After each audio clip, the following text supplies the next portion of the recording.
crab people, blue heavy metal people. Green people, crab people, blue heavy metal people. Hey there guys, this is me, Malorian, and this will be 2 War Machine battle reports.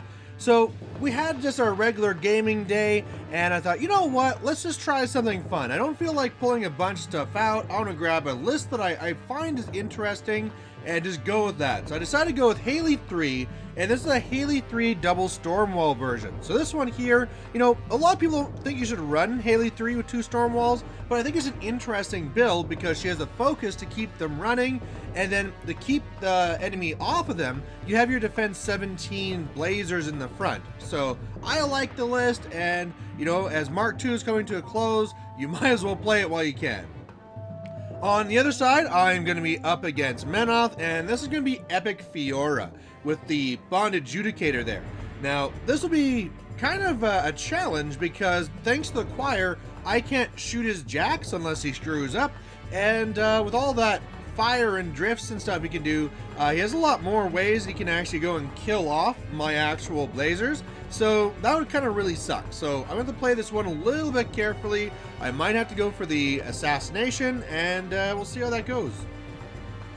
Otherwise, this is how the deployment goes, and yeah, pretty much, I mean, I don't like the fact that I'm playing this scenario where there's the 2 circles. That's not what this list likes to see. I would love it if it was like destruction or something in the center, but what can you do? So really what I'm planning to do here is go up, shoot down what I can, try and jam in such a way that I keep my Blazers alive so that I can get the Adjudicator first. I need to get the Adjudicator first, otherwise he'll just come in here, destroy a Stormwall, I won't kill him back, and then he'll kill my other Stormwall, and that'll be it. So it's going to be a little bit of a positioning game.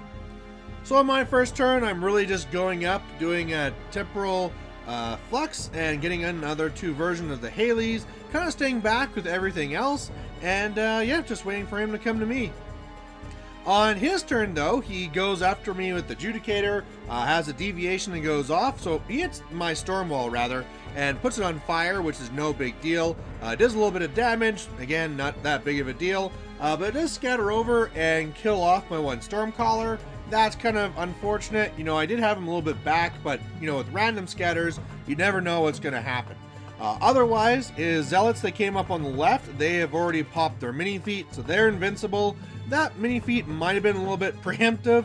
You know, I could go and start shooting them, but I mean, right now, the way it is, I almost have nothing I can effectively do, because what he's done here is gone with his Choir, said that I can't shoot his jacks with non-magical shooting, so yeah, there's not much I can shoot him with other than just my Blazers. So what I'm planning to do is come over, shoot down some of the Incinerators. By the way, this is also, though, the tier list, the new one, where they also have defensive line. So they're actually armor 19, so pretty good. Otherwise, I'm thinking Baby Haley's going to go up there, and that Devout's going to get slammed through Feora. Just for some fun, and I can kill off a Choir and all that good stuff. Unfortunately, it turns out that once I was talking about my plan, he remembers, oh, wait a second, I don't even have a Devout in this list. So he pulls it out, which is like, okay, not that big of a difference, and now I just might as well try and slam something else. So that's what I go for, and first of all, I missed the slam, so that thing didn't work, but whatever. The Stormwall on the right comes over and shoots and does a little bit of damage, but nothing really good. I missed one of my shots, so that doesn't help. But otherwise, those Blazers go crazy. They have magical guns, so they can shoot right through, and they destroy that jack there on the right. So again, it's a light jack. This isn't a big deal, but hey, that's pretty nice for me. So otherwise, I have my temporal flux up again. I have all my Blazers up there to get in the way, and I'm really kind of hoping he comes up there with the Adjudicator so I can come back, but it's just this dangerous game I need to play. However, the dangerous game gets more dangerous as he shoots at my 1 pink Stormwall. It scatters off as he misses, hits future Haley, or prime Haley here rather, and then on the secondary scatter, hits her again. And so, yeah, that's going to put me on fire because of the bond, and then he boosts most of the damage, and so I have now already taken 12 points of damage because he rolled pretty good, and then, yeah, I'm also on fire, so that's really bad. So once he sees that, there's not much else he really needs to do. His first Incinerators try to charge through the covering fire, and they two of them die before their other ones run around. He also tries to get more scatters, so at first the zealots on the left try going through the covering fire too, because their armor goes higher after the first one dies. After a lot of them are slaughtered, he realizes, yeah, that's not really worth it. Comes up, kills some blazers, and part of this is awesome, because if it wasn't for what we said in the last slide, I'd be charging up now, taking out the Judicator, and I'd be in a really, really good spot. However, Feora has now gone up, taken 1 point of damage from the covering fire, but now since I'm in her control area, the fire can't go out, and as long as he rolls a 5, I'm dead. And he rolls a 5. He actually rolls double 6 to kill me. So I really burned to death. So this is one where I was like, oh man, you know, it was a game where I was looking forward to kind of like this tactical play and back and forth and trying to jockey for position.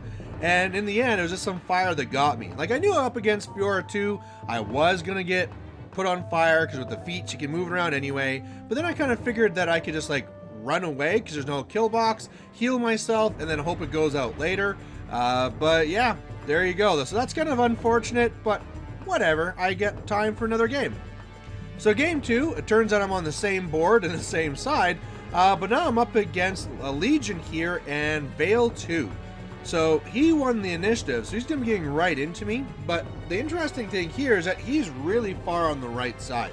So he's clearly going for that, so I'm going to kind of see what I have.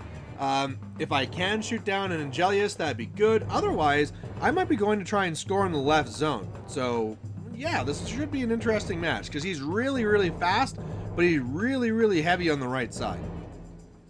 So in his turn, I kind of wondered if using the tier list, we get +2 speed on your flyers, if he was going to actually swap over and go to the left, but no, he is dedicated to the right. By the way, that one base with nothing on the top is a Seraph. It just always falls off, so he plays it just with the base.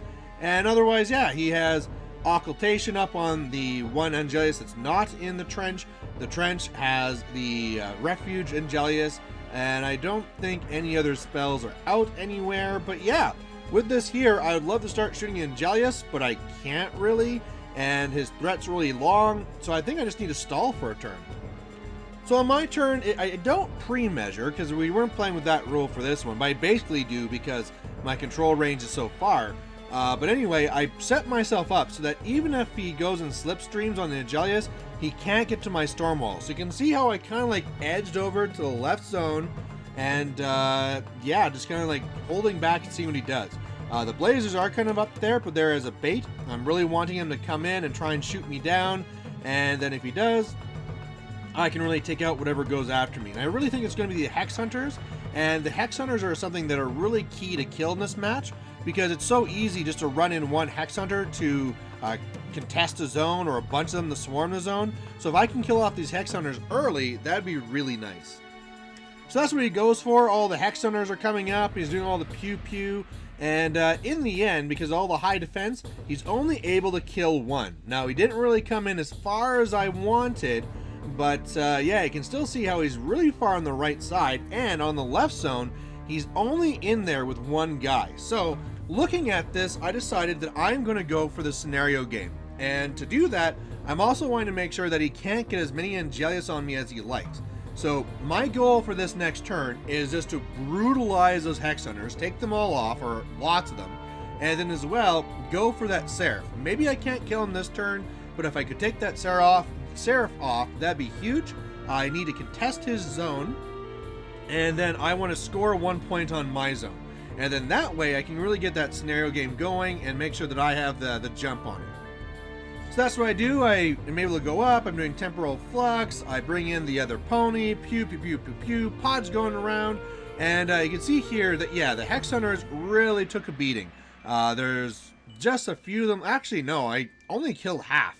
You know, I really thought I was going to do a lot more with Electro Leaps, but yeah, not many went. So it felt good to me because, you know, like some started coming off, but then it kind of died off, and I only killed 5. So it's not super good, but it's not bad. Otherwise, I killed a Seraph, so that was amazing. Got some really hot dice there, took it off. Otherwise, I contested his zone. All the Blazers were able to fast cav into my zone. So I'm now up 1 point to nothing, and hopefully I can stick to it. On his turn, he's kind of dancing around. He runs, by the way, the Forsaken in this game are going to be shepherds. He forgot his shepherds at home, but a shepherd runs in to contest my zone. He makes a shredder, which goes into my side, really tries to go after my blazers, but is not able to wipe them out. I still have 2 left. And on the right side, it's pretty easy to kill that one guy, and then he dominates. So that's kind of, not good. Now he's winning 2-1, but this is still going to work, because if I come over and I go and I wipe out my side, and I'm in range so that Prime Haley can charge into the zone. If I do that, I'll go up to 3, and he'll have no way to win. And so basically, he can put some stuff in the zone, but all I need to do is clear it and then dominate once more for the win. So clearly, I want to be moving some stuff to the left. I was wondering for the pink storm wall, whether I want to put it in the zone on the right, or whether I want to come over and save it for clearing the zone on the left.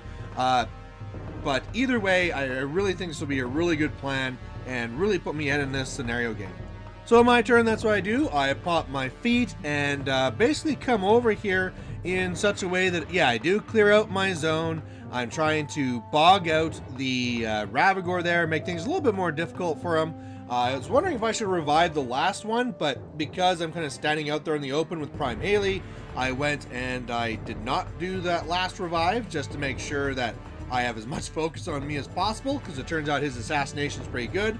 The pink storm wall went in and charged into his zone, and really after all the shooting and stuff went, the only thing I destroyed was the shredder in my zone and that shepherd, and I killed off all the hex hunters, so that's good.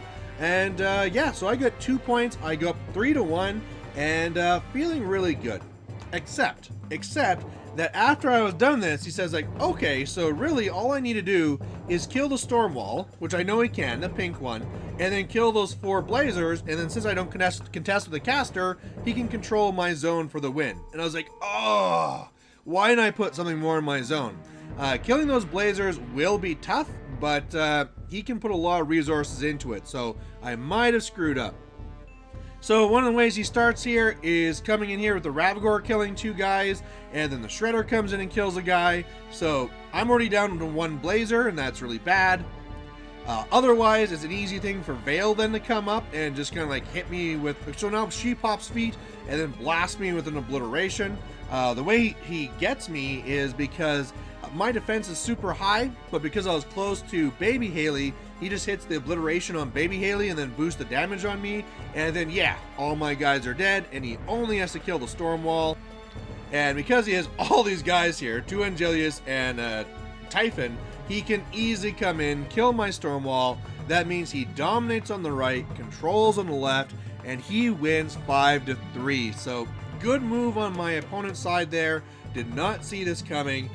Some of the things I could have done to help this is the storm wall could have trampled into the zone and still potted the stuff he wanted to. My Squire could have been in there, but I just really didn't think of him controlling my zone. I thought he'd be getting in there to contest, but not controlling. So that was just a misjudgment on my part, but yeah, still an interesting game, and at least I didn't just like die to fire early on in the game. So there you go, guys. I lost both these games, but still, this is a list I really like. It's pretty interesting, and it has some flexibility to it with either attrition or with the assassination as well. And yeah, I don't know if I'll get to play it again before Mark 3, but thanks for watching, guys, and we'll catch you later. Bye. Hey there, if you liked watching this video, please go down and give it a like down below you here. And if you have any concerns or questions or comments, please put those in the comment section as well. The best way for me to give you what you want to see is if you tell me what you like seeing and what you don't like seeing. So otherwise, thanks for watching, and we'll catch you later.